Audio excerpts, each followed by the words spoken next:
સુરતના ડિંડોલી ખાતે આવેલી શારદા યતન સ્કૂલના શિક્ષકોએ બે ભાઈઓને અગાસી સાફ કરવા મોકલ્યા હતા. ત્યાં બંને ભાઈઓને કરંટ લાગતા હોસ્પિટલે ખસેડાયા હતા, જેમાં એકની હાલત ગંભીર છે.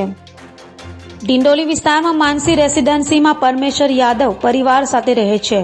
પરમેશ્વરના સંતાન 13 વર્ષીય શિવમ અને 15 વર્ષીય શિવા બંને ભાઈઓ ડિંડોલી વિસ્તારમાં પ્રિયંકા નગર 2 ખાડી પાસે ખોડિયાર નગર ખાતે આવેલ શારદા યતન સ્કૂલના ધોરણ 6 માં અભ્યાસ કરે છે. મંગળવારે સવારે શિવમ અને શિવા બંને ભાઈઓ સ્કૂલમાં હાજર હતા. તે દરમિયાન સ્કૂલના ખૂના તિવારી નામના શિક્ષકે બંને ભાઈઓને અગાસી સાફ કરવા માટે મોકલ્યા હતા.